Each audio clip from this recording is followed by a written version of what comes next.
Welcome to the Every Brain is Different podcast. It is Samantha and Lauren here with you. And thank you for everyone that came to the summit on Friday. I hope you learned a lot and I hope it helps you in your home and in your life and all the things. If you did not attend the summit, you can still get access to the replay by going to everybrainisdifferent.com and you can access the replay there. So there's still time to see it. But today we are talking about why autistic people are called rigid and what we're missing when we label them that way. I don't know about you, but I have been told by other people that my kids are rigid and because they don't do things the way that people want them to do, or they have their own ways of thinking and, all the different things. Like they do things a certain way. And so, Yeah, oh, they're rigid for doing that. I hate that word too. Yeah. I hear it a lot too, and it's like I hear it more in they're not willing to be flexible to change and but that's a huge thing. Yeah. Yeah. Well, especially if they're on the spectrum. But I hate that word. Yeah. Yeah. And Rigid. so what I've noticed is that neurotypical people are saying you're being rigid because you're not doing things my way. Yeah. You're not being flexible because you're not doing it my way. When neurotypical people are just as rigid as neurodiverse people. Yeah. They're rigid But in what they think is the correct way, yeah, which there's lots of ways to do lots of things if you think yeah. outside the box. And so neurotypical people often say, oh, you're rigid. But what they don't think about is that the neurodivergent person's rigidness, in quotes, is what a neurodivergent person needs to experience clarity, structure, and safety. It's all about the safety. And so understanding why autistic people rely on predictability and structure, I think, is more important than just teaching them how to be flexible, teaching them how, like to do things that they don't want to do it that way. I think the bigger goal is to understand why they need that predictability and structure in the first place and how we can support them with that predictability and structure. So the first thing I want to talk about is that autistic brains tend to organize information differently than neurotypical brains, obviously. Their brains are wired differently, but they often seek pattern, structure, and predictability. So, predictability reduces cognitive load because they don't have to think about it as much. So, I saw a TikTok today that this guy was like, I just realized that my brain is a manual transmission brain when neurotypical people's brains are uh, automatic Automatic. transmission. And that made so much sense to me because when a neurodivergent person is thinking about how to do a task, he was saying that, like, okay, I'm going to work today. I'm going to think about all the different ways I could drive to work because what if what if the road is blocked off? Or what if it's not as efficient as the other way? Or. So he thinks of all the different scenarios where a neurotypical person would typically just drive to work the way they always drive to work. And then he's like, and then when I get to the parking lot, what if my parking spot is taken? What if this happens? What if this happens? He's constantly like making scenarios in his head so that he can make contingency plans on if his first plan isn't going to work out. Where a neurotypical person would typically just, you know, park Automatic, go through wherever. the flow. Yeah, go with the flow. Not think about it. Yeah, not think about it as much. And so it's been said that people who are neurodivergent cannot make habits, and so they make routines.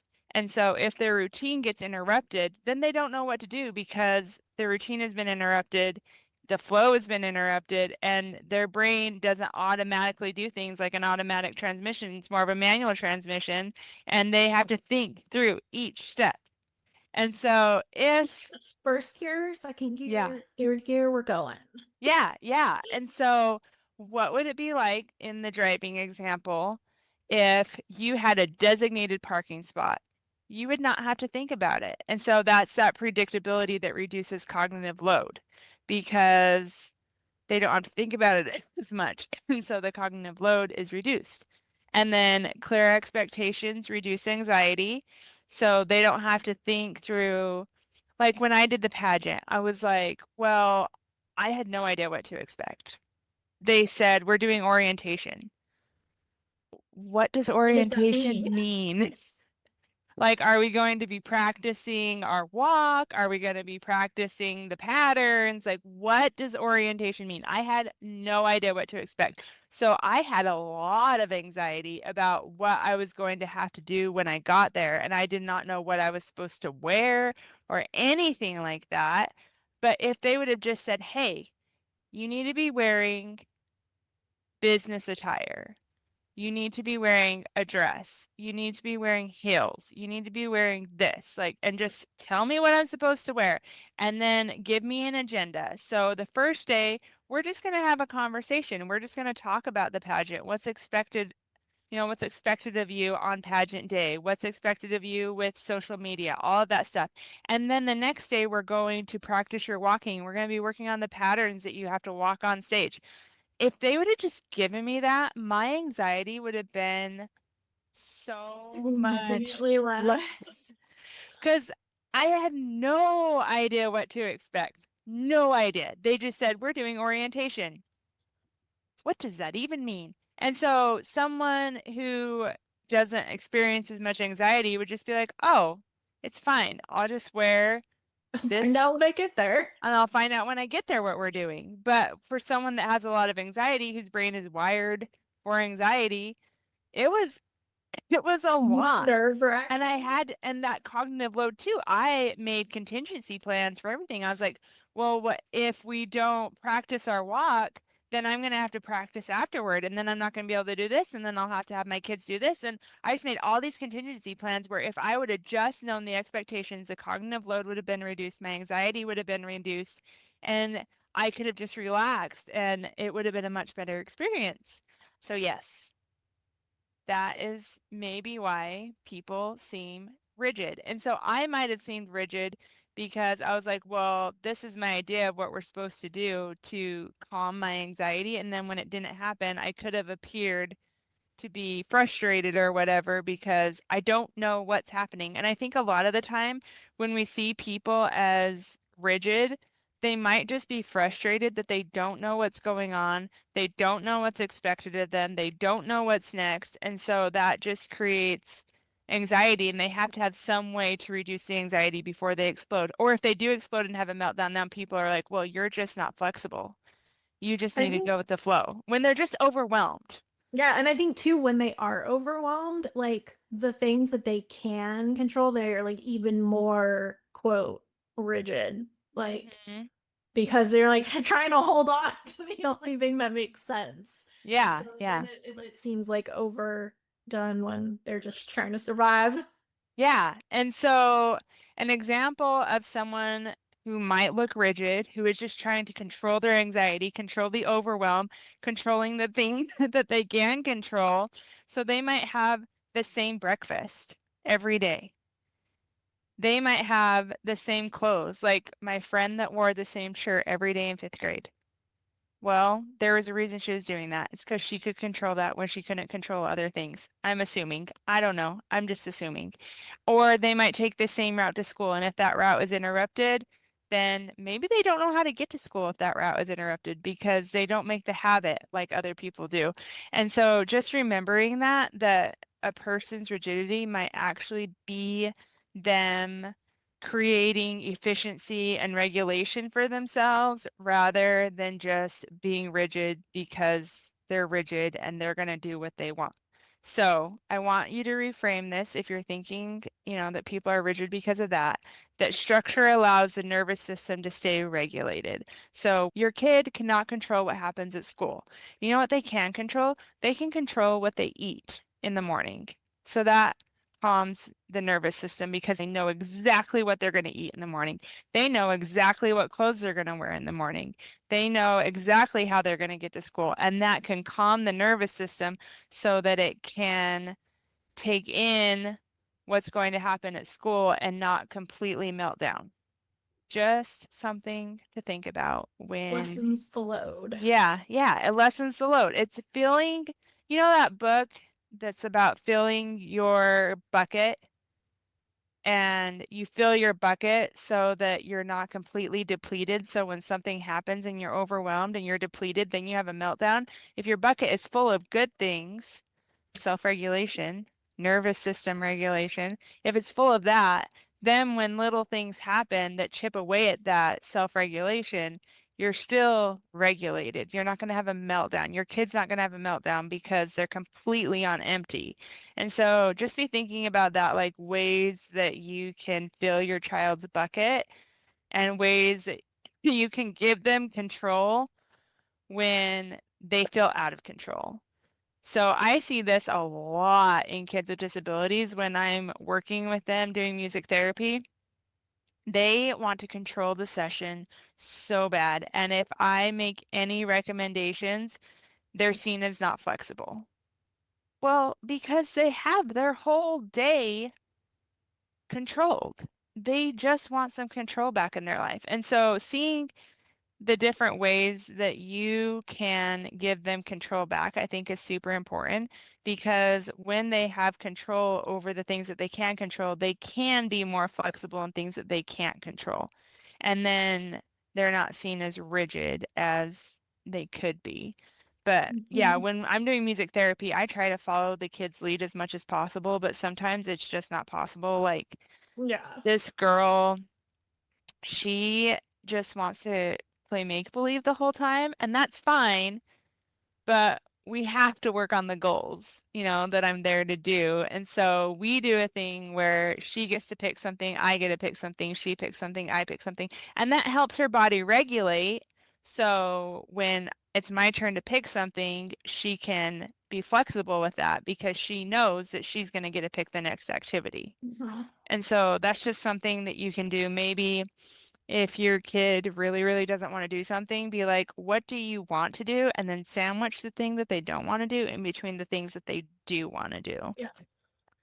This episode is definitely going to be two parts because we have 7 segments and we're only on segment 2. That's okay. That's okay. I think it's a really good conversation though, for it to Yeah. be Yeah. two. So So just remember that kids have very few areas where they get to feel their autonomy. So when your child insists on a certain shirt, a specific way of going to school, a certain cup, or a specific order of events, let them have it. Unless it's going to cause like a huge issue. Just let them have it. So reframe it when you think that your kid is being rigid, maybe reframe it as what looks like rigidity may actually be a need for control in a life with very little control. I think too, also like you're essentially wanting them to have a little bit of flexibility. You as a parent or a caregiver, like you have to have that flexibility too. And then you're also modeling that flexibility, which if they can see you can do it, then slowly they'll get a little bit more flexible too in certain situations. Yeah, for sure. And I actually say to my kids, I was thinking we were going to do it this way. And I say this in music therapy too. I was thinking we were going to do it this way, but I can be flexible and do it the way that you want to do it instead of just being like, no, we're doing it my way because I'm the adult. Don't do that. Just model flexibility unless it's going to cause like harm or serious like something else. You can model flexibility and tell them that you're being flexible because they might think it's no big deal for you. But if you're saying, oh, I can be flexible And then you can use that same language with them if you need them to be flexible. So let's say something just popped up during the day that you had to go do. There's an appointment that you have to go to that you weren't planning on going to. And you can reassure them saying, you can be flexible and go to this appointment. And then we can do what you needed to do after the appointment. Or like someone was telling me that their son likes to do school. He's homeschooled, but he insists on doing homeschool between certain hours. And if he doesn't get to do school during those certain hours, he has a really hard time with it. And he had to go to an appointment during those hours. And so they did schoolwork on the way to the appointment, they did schoolwork in the waiting room, and they did schoolwork on the way home. And it helped him be flexible to be able to go to the appointment. So there's just some of that that you could consider. Another thing to consider is that most environments are built for neurotypical processing. If you think about loud classrooms, constant transitions, expectations that people think are clear that really aren't, social rules that constantly shift, or yeah, just social rules that constantly shift. Like we might teach them one thing, and so they think they know the rule, and then they go into a social environment and it's something else happens, or Hmm. sensory overload. So autistic people are constantly adapting to a world that was not designed with their nervous systems in mind. So they often create routines, systems, order, and predictability. And these systems act as internal scaffolding to navigate an unpredictable environment. So when you're thinking about, once again, the autistic person being rigid, think about what they're trying to navigate in a world that was not made for them. If it's super loud, if it's, there's bright lights or whatever, they're trying to navigate things so that they can stay regulated. They don't want to be dysregulated. That's not their goal. And so if we can just realize that and support them in what they need to stay regulated, I think that would go a long way in building trust between you and that person, and then helping them have trust in themselves that they're not going to have a meltdown, that they can figure out different ways to navigate the world, and then also create better peer relationships because they're not going to be the kid that's melting down that everyone's looking at, that everyone's like making Hmm. fun of maybe or whatever. Yeah, so just think about that. Like, how can we support the person in that environment rather than making them conform to an environment that was not made for them? Exactly. So, we're going to talk about the other segments a different day because my coughing is going to start being out of control. But for now, just think about how rigid, the word rigid, often reflects a misunderstanding. Like autistic people are not trying to control everything. They're not trying to inconvenience you or like Yeah. purposely make you mad by doing something a different way or their way. Yeah. They're just trying to make sense of their world in the best way that they know how. They're Yep. trying to regulate their nervous system. And they're trying to find some sense in a world that doesn't make sense to them. So there's a lot of unpredictability in the world. And what we often see as rigidity, I can say that word, is often clarity, organization, structure, and safety. And so we need to understand that and understand how to support them with those things rather than just saying, you need to be flexible. So I hope that was beneficial. Let us know if you learned anything awesome, and we will continue part 2 with this next week. Adios. Adios, amigo.